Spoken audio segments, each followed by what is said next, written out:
اللہ تعالیٰ ارشاد فرماتا ہے کہ کیا ان کافروں کا جو علم ہے قیامت کو جاننے تک پہنچ چکا ہے، بلکہ وہ تو اس شک میں مبتلا ہے اور بلکہ وہ اس بارے میں اندھے ہیں۔ اللہ پاک کی ذات بابرکات نے کافروں کی مذمت فرماتے ہوئے یہ جملے ارشاد فرمائے ہیں۔ وجہ یہ تھی کہ کافروں کو قیامت کے آنے میں شک تھا کہ پتہ نہیں قیامت آنی ہے کہ نہیں۔ ویسے یہ جو اپنے آپ کو نبی کہتے ہیں، یہ قیامت کے آنے کا ہمیں پیغام دے رہے ہیں کہ قیامت آنی ہے، قیامت کے دن حساب و کتاب ہوگا، یہ ہوگا وہ ہوگا۔ اللہ تعالیٰ فرماتا ہے کہ وہ کافر جو ہیں وہ قیامت کے آنے کے بارے میں شک کرتے ہیں، جبکہ خدا تعالیٰ نے متعدد مقامات پر قرآن پاک میں صاف فرمایا ہے کہ ایک دن قیامت آنی ہے، اور نبی پاک علیہ الصلوۃ والسلام نے بھی متنبع فرمایا ہے کہ قیامت ایک دن آنی ہی آنی ہے، جس کے آنے میں کوئی شک نہیں۔ قرآن پاک میں جتنے بھی مقامات ہیں ان میں سے ایک مقام یہ ہے، تیسرے پارے کے اندر اللہ پاک نے فرمایا ہے فَكَيْفَ إِذَا جَمَعْنَاهُمْ لِيَوْمٍ لَا رَيْبَ فِيهِ، فرمایا اس دن ان لوگوں کا کیا حال ہوگا۔ فَكَيْفَ إِذَا جَمَعْنَاهُمْ، اس دن ان لوگوں کا کیا حال ہوگا جب ان کو ہم قیامت کے دن جمع کریں گے، تمام کافروں کو، تمام مشرکوں کو، تمام منافقوں کو، تمام جتنے بھی قسم کے کافر ہیں ان کو جب ہم جمع کریں گے حساب و کتاب کے لیے، تو پھر ان کا قیامت کے دن کیا حال ہوگا۔ اور آج وہ اس دن کا انکار کر رہے ہیں یا شک کر رہے ہیں۔ لا ریب فیہ، فرمایا قیامت کے آنے میں کسی قسم کا کوئی شک نہیں ہے۔ اس کی وجہ یہ ہے کہ شک کے اندر انکار بھی پایا جاتا ہے اور شک کے اندر اقرار بھی پایا جاتا ہے۔ جب بات پک ہو جائے تو اس کے اندر اقرار ہی اقرار ہوتا ہے، اور جب بات کے اندر شک ہو تو پھر اس کے اندر انکار کا بھی پہلو ہوتا ہے۔ تو کافروں کو قیامت کے آنے میں شک تھا، یعنی وہ در حقیقت قیامت کے آنے کا انکار کر رہے تھے۔ آج ہمارے لیے تمہارے لیے تو یہ ایسا ہو سکتا ہے، مثال کے طور پر کسی بندے نے کوئی فنکشن کا دن رکھا ہو کہ فلاں دن ہم ایسا کام کریں گے، تو اس کے آنے میں شک ہو سکتا ہے۔ ممکن ہے کہ وہ دن آنے سے پہلے اس کی موت واقع ہو جائے، کیونکہ بزرگ فرماتے ہیں نا کہ آگاہ اپنی موت سے کوئی بشر نہیں، سامان 100 برس کا پل کی خبر نہیں۔ کل تو درکنار، پل کی خبر نہیں، یعنی کل کے آنے میں ہمارے لیے شک ہے اور پرسوں کے آنے میں ہمارے لیے شک ہے، کیونکہ ہم تو کنفرم کہہ نہیں سکتے، ہم تو پکی بات کر نہیں سکتے کہ یہ کام کل ہونا ہی ہونا ہے، ہونا ہی ہونا ہے۔ تجھے کیا پتہ ہے کہ کل تو نے دیکھی ہے، پرسوں تو نے دیکھا ہے، ہفتہ تو نے دیکھا ہے، مہینہ تو نے دیکھا ہے، سال تو نے دیکھا ہے، صدی تو نے دیکھی ہے؟ نہیں۔ بلکہ حدیث پاک میں تو آتا ہے، نبی پاک علیہ الصلوۃ والسلام ایک مرتبہ نماز پڑھانے کے بعد صحابہ کرام سے آپ نے پوچھا کہ اے میرے صحابہ بتاؤ تمہیں اپنی زندگی کی کتنی کتنی لمبی امیدیں ہیں؟ تو صحابہ کرام میں سے ایک نے عرض کی یا رسول اللہ میں تو میں امید رکھتا ہوں کہ میں فجر کی نماز کے بعد ظہر کی نماز پڑھوں گا۔ دوسرے نے کہا کہ میں ظہر کے بعد تیسری نماز پڑھوں گا۔ تیسرے نے کہا کہ میں عصر کی نماز کے بعد مغرب کی پڑھوں گا۔ چوتھے نے کہا کہ میں مغرب کے بعد عشاء کی پڑھوں گا۔ آپ نے فرمایا کہ تم نے تو اپنی زندگی کی بڑی بڑی لمبی امیدیں لگائی ہوئی ہیں، تمہیں کیا پتہ ہے؟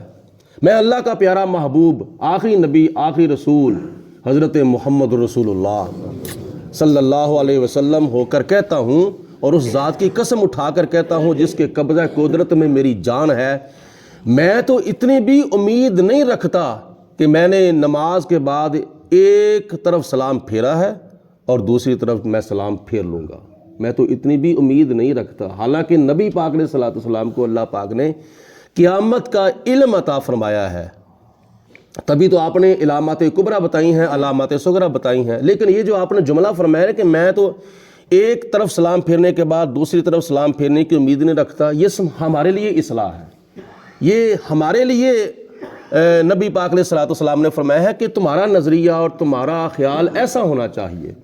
تو کافروں کو قیامت کے آنے میں شک تھا، تو اللہ پاک کی ذات بابرکات نے اس شک کی تردید فرماتے ہوئے ارشاد فرمایا ہے کہ بل ہم منہا امون، بلکہ وہ اس بارے میں اندھے ہیں، ان کو نظر ہی نہیں آتا، سب کچھ اپنی آنکھوں سے دیکھ رہے ہیں کہ میرے پیارے حبیب علیہ الصلوۃ والسلام جو فرما رہے ہیں قیامت کی یہ نشانی ہے، قیامت کی یہ نشانی ہے، قیامت کی یہ نشانی ہے، اس کے باوجود وہ اندھے ہیں۔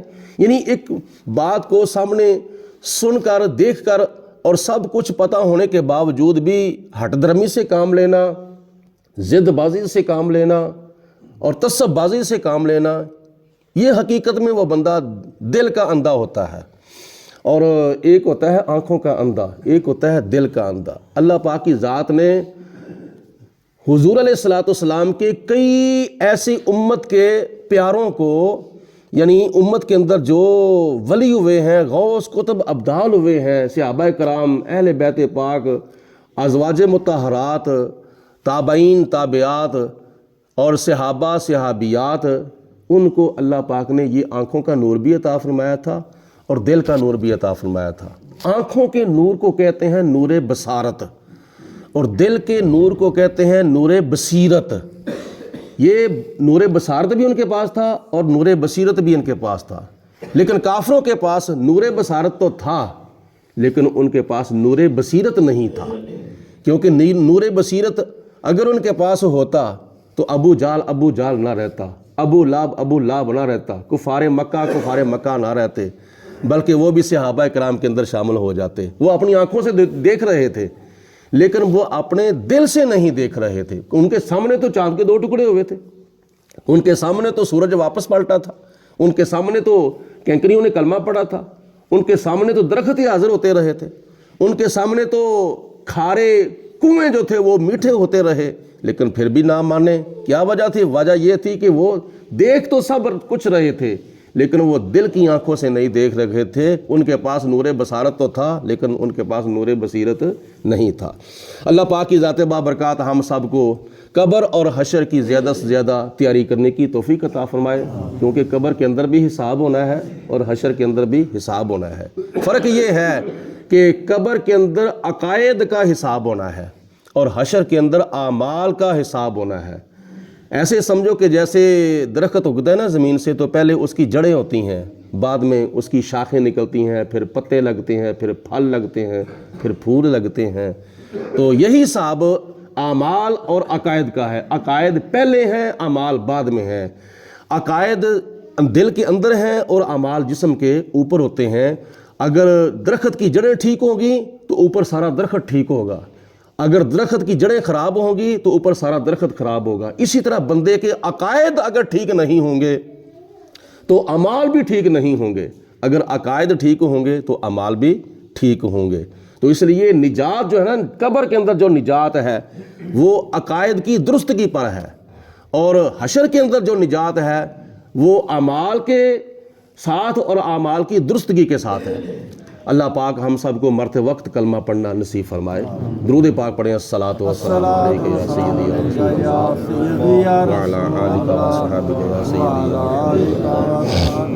الصلاۃ والسلام علیک یا رحمۃ للعالمین وعلی آلک و صحابک یا خاتم النبیین۔ اللہم صلی علی سیدنا و مولانا محمد وبارک وسلم۔ اللہم ربنا انزل علینا مائدۃ من السماء تکون لنا عید لاولنا و آخرنا و آیۃ منک وارزقنا وانت خیر الرازقین۔ یا اللہ پاک نبی پاک صلی اللہ علیہ وسلم کی توفیل ہماری نماز فجر میں